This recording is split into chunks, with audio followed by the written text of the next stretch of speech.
Artificial intelligence বা AI নাম শুনে বোঝা যাচ্ছে যে এখানে এক ধরনের ইন্টেলিজেন্স আছে যেটা আর্টিফিশিয়ালি কাজ করবে। সো আর্টিফিশিয়ালি কোথায় কাজ করবে? নিশ্চয়ই হিউম্যানের হলে সেটা তো আর আর্টিফিশিয়াল হতো না, সেটা রিয়েল হতো। সো এটা কাজ করবে মেশিনের উপর, যেমনটা আমরা দেখতে পাচ্ছি একটা রোবটের সিম্বল বা সাইন। সো একজন মানুষের ইন্টেলিজেন্স যদি একটি রোবটের মধ্যে দেওয়া যায়, বা মানুষের কাজ যদি রোবটকে দিয়ে করা যায়, তাও আবার বুদ্ধিমত্তা বা ডিসিশন মেকিং বা প্রবলেম সলভিং, তাহলে যে বিষয়টা দাঁড়াতো সেটা হচ্ছে আর্টিফিশিয়াল ইন্টেলিজেন্স বা মেশিন লার্নিং এ বলতে পারি। বেসিক্যালি মেশিন লার্নিংটাকেই আমরা আর্টিফিশিয়াল ইন্টেলিজেন্স হিসাবে দেখছি বা বলছি। তো এখানে অনেকগুলো বিষয় কাজ করে। আর্টিফিশিয়াল ইন্টেলিজেন্স এর ডেফিনিশন জানার আগে আমরা বেশ কিছু জিনিস এখানে ক্লিয়ার হওয়ার চেষ্টা করব। ফার্স্টে ফার্স্ট কম্পিউটার যখন আবিষ্কৃত হয় বা ফার্স্ট কম্পিউটার নিয়ে যখন কাজ করা হয়, সেই দ্বিতীয় বিশ্বযুদ্ধ 1939 থেকে 45 সালের সময়কার। ওই সময় প্রথমেই জার্মান সেনাবাহিনীকে ঠেকানোর জন্য কম্পিউটারের যে বিষয়গুলো আবিষ্কার করা হয়, সেখান থেকে একটা সিদ্ধান্তে আসে যে কম্পিউটারটা এমনভাবে যোগাযোগ করবে যেটা কোনো না কোনোভাবে নেটওয়ার্কিংটাকে বাইপাস করতে পারবে, অথবা কম্পিউটারে কম্পিউটারে একটা যোগাযোগের ব্যাপার আছে। তারপরে এটা যদি আমরা আরো পরে দেখি তাহলে আরপানেট, যেখানে আমেরিকান সেনাবাহিনী তাদের নিজেদের মধ্যে যোগাযোগ করার জন্য কম্পিউটার ব্যবহারের প্রথম উদ্যোগী হয়। তারপরে ধাপে ধাপে অনেকগুলো বিষয় কিন্তু এখানে কাজ করেছে। সো সেখানে আমরা এই মুহূর্তে যাব না। আর্টিফিশিয়াল ইন্টেলিজেন্সের প্রথম যে আহ, বাক্যটা বা সেন্টেন্সটা বা ধারণাটা উঠে আসে সেটা হচ্ছে অ্যালান টিউরিং 1950-তে, যে উনি একটা প্রপোজাল করেছিলেন যে ক্যান মেশিন থিঙ্ক। সো ওনার একটা সিম্পল ওয়ার্ড ধারণা প্রপোজাল ছিল যে মেশিন কি চিন্তা করতে পারে। তার মানে ফার্স্টে কম্পিউটার নিয়ে কাজ করার সময় কম্পিউটার সায়েন্সদের মধ্যে কিছু কিছু প্রশ্নের উদ্বেগ হয়েছিল যে কম্পিউটার কি চিন্তা করতে পারে বা পারবে কিনা, বা অদূর ভবিষ্যতে এই ধরনের কোনো কিছু অ্যাড হবে কিনা, বা আমরা সেটা নিয়ে আগেই চিন্তা করবো কিনা। সো এই ধরনের অনেকগুলো বিষয়।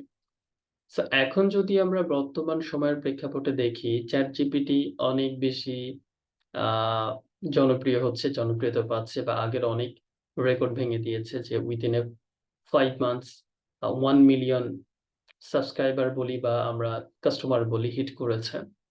আবার গুগলও দীর্ঘদিন ধরে ডিপ মাইন্ড নিয়ে কাজ করছে। কিন্তু এছাড়াও যদি আমরা একটু ভালো করে দেখি, আমরা গুগল করি, আমরা ইউটিউবের ভিডিওতে গিয়ে সার্চ করি, আমরা নেটফ্লিক্সের মুভি আমাদেরকে রিকমেন্ডেশন দেয়, এর পেছনে কিন্তু আর্টিফিশিয়াল ইন্টেলিজেন্স অনেক দিন ধরেই কাজ করছে। আমরা যে স্ক্রলিং বলি বা রোবট বলি, যেগুলা কাজ করে আমরা কোনো কিছু সার্চ করলে তাৎক্ষণিকভাবে আমাদের খুঁজে নিয়ে এসে দেয়, সো এগুলো কিন্তু আর্টিফিশিয়াল ইন্টেলিজেন্স অলরেডি আছে। তার মানে এই টার্মটা নতুন না, টার্মটা অনেক পুরনো, বাট রিসেন্টলি হয়তো চ্যাট জিপি বা এই ধরনের ইন্টেলিজেন্স গুলো আমাদের সামনে আসাতে আমরা মনে করছি যে আর্টিফিশিয়াল ইন্টেলিজেন্স টার্মটা হয়তো অনেক বেশি নতুন না। ইন্টেলিজেন্স নিয়ে অনেক আগেই কাজ করছে, কাজ করা হচ্ছে, মেশিন লার্নিং নিয়ে অনেক আগেই রিসার্চ হচ্ছে। সো আমরা যে বেসিকটা জিনিসটা আজকে জানবো বা জানার চেষ্টা করবো যে আর্টিফিশিয়াল ইন্টেলিজেন্স কি, এটা কিভাবে কাজ করে, বা এটা শিখতে হলে আমাদের কি কি জিনিস জানা লাগবে। সো আমরা ইতিমধ্যে জানলাম যে আর্টিফিশিয়াল ইন্টেলিজেন্স টার্মটা বা কোথা থেকে জিনিসটা উঠে এসেছে বা কোথা থেকে আমরা জিনিসটা পেয়েছি। তো 2023 সালে ধারণা করা হচ্ছে যে শুধু আর্টিফিশিয়াল ইন্টেলিজেন্সের মাধ্যমেই আহ, বাজারে 13 ট্রিলিয়ন পরিমাণ আহ, আয় বা 13 ট্রিলিয়ন পরিমাণ ডলার ইনকাম করতে পারবে শুধুমাত্র আর্টিফিশিয়াল ইন্টেলিজেন্স ব্যবহার করে। তার মধ্যে মেজর যে সেক্টরগুলো কাজ করবে সেটা হচ্ছে retail, and then travel, and then transport vehicle, যেটা অলরেডি টেসলা কাজ করছে, যে অটোমেশন, যে হচ্ছে কার, অথবা ইতিমধ্যে কিন্তু আমরা সিরি, অ্যালেক্সা, গুগল অ্যাসিস্ট্যান্স এই ধরনের বিভিন্ন ধরনের ভয়েস বা অডিও আর্টিফিশিয়াল ইন্টেলিজেন্সের সাথে পরিচিত। তার মানে অনেক ধরনের জিনিসই ইতিমধ্যে কাজ করা শুরু করেছে বা করছে, বা মেশিন লার্নিং এর অনেক ধরনের ইনোভেশন ইতিমধ্যে সারা বিশ্বে আলোচিত হয়েছে। বাট আজকে আমরা মোটামুটি আর্টিফিশিয়াল ইন্টেলিজেন্সের বিষয়টা একটু জানার চেষ্টা করব। তো এইটা মোটামুটি হচ্ছে যারা ইউনিভার্সিটি লেভেলের স্টুডেন্ট along with যারা এমএসসি অ্যাডমিশন দিবে। সো সবার জন্যই কম বেশি কাজে লাগবে বা যারা কম্পিউটার সায়েন্স, ইঞ্জিনিয়ারিং বা আইটি এস ডিপার্টমেন্টের স্টুডেন্ট তাদের জন্য তো এটা খুব ভালোভাবেই কাজ করবে। সো এখন আমরা ডেফিনিশনটা একটু জানার চেষ্টা করি যে what is artificial intelligence and আমরা ফরমাল ডেফিনিশনটা জানার চেষ্টা করি। কিন্তু ফরমাল ছাড়া নরমালি যদি আমরা ডেফিনিশন বোঝার চেষ্টা করি সেটা ইস নাথিং বাট যে একটা মেশিন মানুষের মতো বুদ্ধিমত্তা পাবে। মানুষের মতো চিন্তা করতে পারবে, ডিসিশন নিতে পারবে। মানুষ আ ডিসিশন নিতে গিয়ে কতগুলো ফ্যাক্টর কাজ করে সেগুলো আমরা নিচে আলোচনা করব। সেজন্য এখন আর আমি বলছি না, আমি শুধু এখন ডেফিনিশনটা দেখি। So artificial intelligence refers to the simulation of human intelligence in machines that are designed to think and act like human যেমনটা আমরা বললাম যে এমনভাবে মেশিনটা ডিজাইন করা হবে যেটা মানুষের মতো করে চিন্তা করতে পারবে, right? This machine can be trained to perform tasks such as recognizing speech, making decisions, solving problem and adapting to new situation. নতুন নতুন সিচুয়েশন যখন ফেস করবে তাহলে মেশিনকে এমনভাবে শেখানো যাবে যে সে অনুযায়ী সে সিদ্ধান্ত নিতে পারবেন। The goal of AI is to create systems that can perform tasks that normally require human intelligence, such as visual perception, speech recognition, decision making, and language translation. মানে মেশিনটাকে এমনভাবে ট্রেন আপ করা হবে যে মানুষের মতোই সে কি কোনো কিছু চোখে দেখে অথবা আমরা কি করি? মানুষের শেখার পদ্ধতি বা কোনো সিদ্ধান্ত নেওয়ার পদ্ধতি কি? কোনো কিছু শিখে, টাচ করে, চোখে দেখে অথবা অনুভব করে অথবা অন্যের কাছ থেকে শুনে সো এই সবকিছুই যেন মেশিন করতে পারে সেই ধরনের একটা ইন্টেলিজেন্স তার মধ্যে কাজ করবে। So speech recognition already Alexa, Siri বা Google অ্যাসিস্ট্যান্ট কাজ করছে আমরা জানি। ডিসিশন মেকিং এর ক্ষেত্রে অলরেডি বা অনেক কিছু কাজ করছে। টেক্সট বেস আর্টিফিশিয়াল ইন্টেলিজেন্স এর ক্ষেত্রে ChatGPT কিন্তু কাজ করছে। আবার টেসলার গাড়িগুলো কিন্তু অলরেডি অটোমেশন এর ক্ষেত্রে কাজ করছে। So language translation. সো এতগুলো ফ্যাক্টর গুলো যেগুলো মানুষ যেভাবে কাজ করে ন্যাচারালি সেই জিনিসগুলো করবে। সো ন্যাচারাল ল্যাঙ্গুয়েজ প্রসেসিং বা ডিপ লার্নিং আমরা এগুলো যদি দেখি, এগুলো কিন্তু আর্টিফিশিয়াল ইন্টেলিজেন্স বা মেশিন লার্নিং এর অন্যতম একটা প্রধান ক্ষেত্র। সো মেশিন বেসিক্যালি কিভাবে কাজ করে? আপনি মেশিনকে ডেটা দিবেন, সে ডেটাকে প্রসেস করে মেশিন একটা সিদ্ধান্ত নিবে সুপারভাইজড লার্নিং। আবার আপনি মেশিনকে ডেটা দিবেন না, মেশিন কি করবে? তার লার্নিং থেকে সে যে জায়গা থেকে শিখছে বা হতে পারে যে সে ডেটা থেকে একটা প্যাটার্ন তৈরি করে শিখবে অথবা রিইনফোর্সমেন্ট লার্নিং এর কথা যদি আমরা বলি, সেখান থেকে মেশিন কি করে? সেখানে হচ্ছে মেশিন বেসিক্যালি নতুন একটা সিচুয়েশন এ পড়ে সেখান থেকে সে আ একটা এক্সপেরিয়েন্স লাভ করে, কিছু একটা শেখে, শিখলে সে রেওয়ার্ড পাবে অথবা যদি ভুল হয় তাহলে সেই ভুলটা যেন আবার না হয় তাহলে নতুনভাবে সেখান থেকে শেখার একটা চেষ্টা করে। সো এতদিন আমরা শুধু আর্টিফিশিয়াল ইন্টেলিজেন্স কে নরমালি ভাবে দেখে এসেছি। বেসিক্যালি আর্টিফিশিয়াল ইন্টেলিজেন্স ২ প্রকারের। একটা হচ্ছে ANI আর্টিফিশিয়াল ন্যারো ইন্টেলিজেন্স, আরেকটা হচ্ছে AGI artificial general intelligence. So এই জেনারেল আর ন্যারো ইন্টেলিজেন্স ২ টার মধ্যে পার্থক্য হচ্ছে যে আমরা যদি ফার্স্ট টা দেখি যে আর্টিফিশিয়াল ন্যারো ইন্টেলিজেন্স এখানে অলরেডি অডিও বেস বা স্পিচ বেস যেগুলো Siri বা Google অ্যাসিস্ট্যান্ট কাজ করে অথবা আপনি কারের যে অটোমেটিক কারগুলো চলবে, এসবই কিন্তু আমার আর্টিফিশিয়াল ন্যারো ইন্টেলিজেন্স পড়ে। কিন্তু সবচেয়ে মজার ব্যাপার হচ্ছে আর্টিফিশিয়াল জেনারেল ইন্টেলিজেন্স যেখানে আর্টিফিশিয়াল বা মেশিন মানুষের মতো সিদ্ধান্ত নিতে পারবে। এই জায়গাটা কাজ করছে হচ্ছে জেনারেল ইন্টেলিজেন্স বা যেটা জেনারেল ভাবে মানুষের ইন্টেলিজেন্সটা মেশিনে কাজ করতে পারবে। সো এখানে এই ২ ধরনের রয়েছে। তো একটা সিদ্ধান্ত নিতে গিয়ে মানুষ সাধারণত যে ধরনের জিনিসগুলো ফেস করে বা কাজ করে সেটা হচ্ছে আমরা এখানে দেখাচ্ছি যে reasoning, learning, problem solving and perception. So what is reasoning? Basically চিন্তা করেন, মানুষ যখন পরীক্ষা দেয় তখন জানে সেখানে তার মধ্যে একটা পাস নাম্বার অথবা লেটার নাম্বারের একটা ভাগ করে দেওয়া হয়। একটা লজিক থাকে। অথবা আপনি যখন কোনো একটা ম্যাথ করছেন সেখানে কিছু লজিক্যাল প্রশ্ন, রিজনিং বা আমরা বলি যে অ্যাপটিটিউড টেস্ট নেয় না? তখন কিন্তু কিছু লজিক্যাল কাজ করে যেটা শুধুমাত্র মানুষ খুব ভালোভাবে বুঝতে পারে। হয়তো অনেকগুলো সাবজেক্ট হলে আপনি পাস না ফেল এটা মেশিন তখনই বুঝতে পারবে যদি মানে মানুষ তো সহজেই বুঝতে পারে। ধরুন আপনি ৪০ এ যদি পাস হয় বা 60 তে আপনার পাস হয়, তাহলে আপনি ১০০ পরীক্ষা দিয়ে যদি 60 পান বুঝতে পারছেন যে আপনি পাস করছেন। সো এখানে একটা লজিক কাজ করছে, রাইট?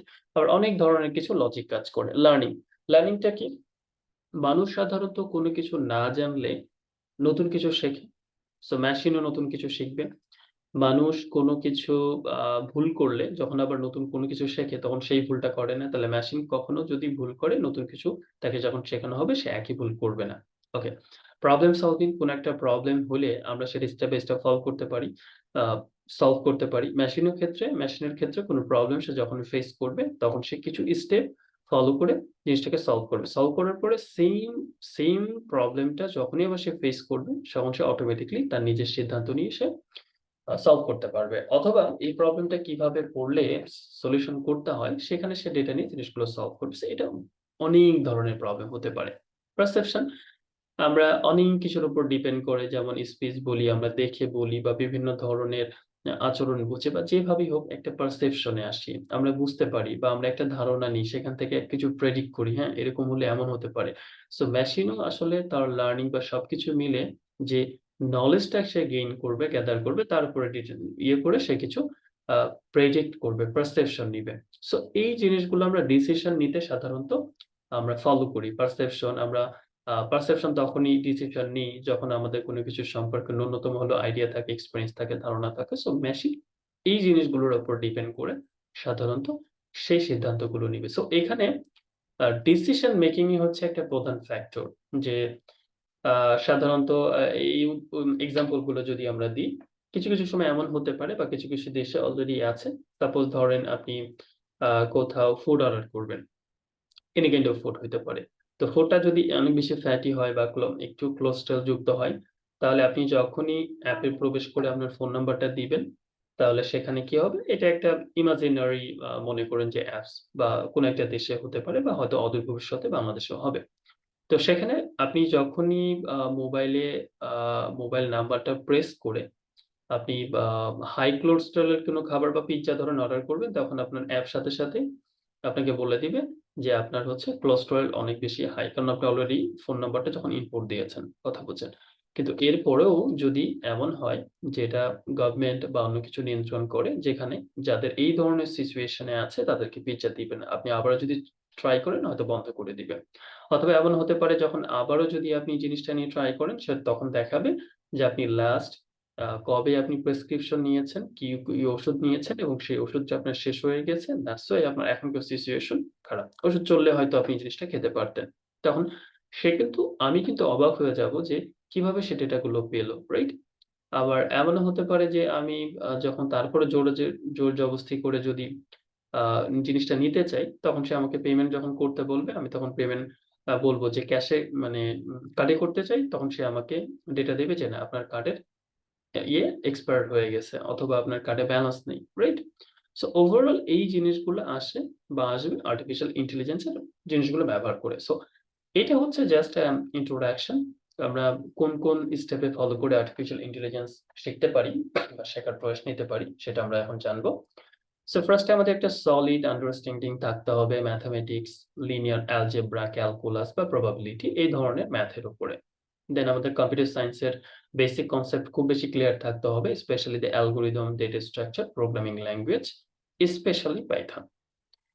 তারপরে learn the basic of machine learning এর বেসিক সম্পর্কে আমাদের আইডিয়া থাকতে হবে। যেমনটা আমরা বললাম ডিপ লার্নিং বা নিউরাল নেটওয়ার্ক অথবা সুপারভাইজড, আনসুপারভাইজড বা রিইনফোর্সমেন্ট আরো অনেকগুলো আছে। ইনক্লুডিং সুপারভাইজড, আনসুপারভাইজড এটা আমরা বললামই regression and classification algorithms.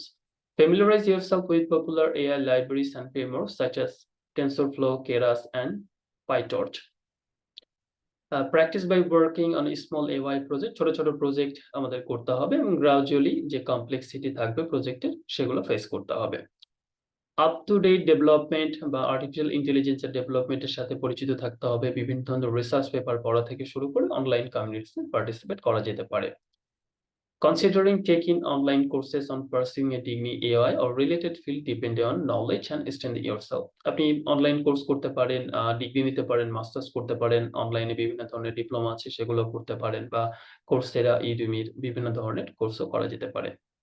Collaboration with other AI enthusiasts, attend conference and workshop to network and learn from expert in the field. এক কথায় এই ফিল্ডে যারা এক্সপার্ট আছে তাদের সাথে কোলাবোরেশন সহ বা বিভিন্নভাবে কনফারেন্স থেকে শুরু করে বিভিন্ন নেটওয়ার্কের মাধ্যমে তাদের কাছে শেখা যেতে পারে। সো এখানে কিছু টুলস আমি এড করার চেষ্টা করেছি স্পেসিফিক করার জন্য যে কি জিনিসগুলো আমরা আর্টিফিশিয়াল ইন্টেলিজেন্স শিখতে কোন টেকনোলজি বা টুলস গুলো আপনি শিখতে পারেন বা কাজে লাগবে। ফার্স্ট প্রোগ্রামিং ল্যাঙ্গুয়েজ এর ক্ষেত্রে পাইথন ডেফিনিটলি। কিন্তু সেক্ষেত্রে যদি ডেটা সায়েন্স আসে তাহলে R শিখতে পারে। So Python is widely used AI and machine learning, but you should also have a good understanding of other programming language such as R, Java and C++. Java এক্ষেত্রে prominent. Machine learning framework শিখবেন বা শেখা যেতে পারে like TensorFlow, Keras, PyTorch and Scikit-learn are popular libraries for building and training AI model.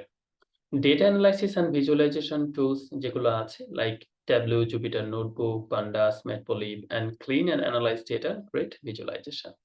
Natural language processing tools আছে যেমন Specify, NLTK, and Open Natural Language Processing are used to process and analyze human language data. So এগুলো হচ্ছে টুল। Deep learning framework হিসাবে আপনি Theano, Caffe, Torch এইগুলা হচ্ছে help করা হয় to build and train up neural network for complex AI application. এটা শুধুমাত্র কিন্তু এআই এর ক্ষেত্রে আমরা বলছি। বিগ ডেটা টুল হিসাবে যেগুলো কাজ করে to process large amount of data, you may need to learn big data technologies like Apache, Hadoop, Spark and NoSQL. So Hadoop খুব পপুলার এক্ষেত্রে। রোবোটিক্স সফটওয়্যারের ক্ষেত্রে যদি আর্টিফিশিয়াল ইন্টেলিজেন্স ব্যবহার কাজ করেন তাহলে যা শেখা লাগবে সেটা হচ্ছে ROS, Gazebo and V-Ray for simulation and control.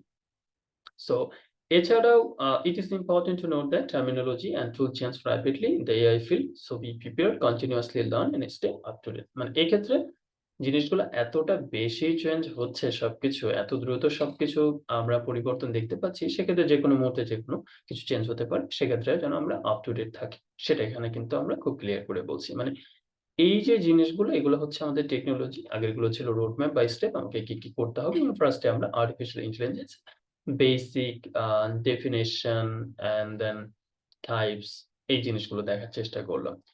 So ধাপে ধাপে ইচ্ছা আছে একটু সময় নিয়ে আমরা বিভিন্ন ধরনের একটা প্রজেক্ট সহ আর্টিফিশিয়াল ইন্টেলিজেন্স এর হোল জিনিসটা বোঝার চেষ্টা করব যেন এটা আন্ডার গ্র্যাজুয়েট স্টুডেন্ট যারা আছে সিএসসির অথবা এমএসসি অ্যাডমিশনে অনেক সময় লাগে, বিশেষ করে বুয়েট থেকে শুরু করে অনেক জায়গাগুলোতে, অথবা যারা এই ফিল্ডে কাজ করবে। সো সবার জন্য যেন এটা একটা পারফেক্ট টিউটোরিয়াল হয় সেটা সেভাবে এই জিনিসটা রেডি করার ইচ্ছা আমার আছে। Thank you very much.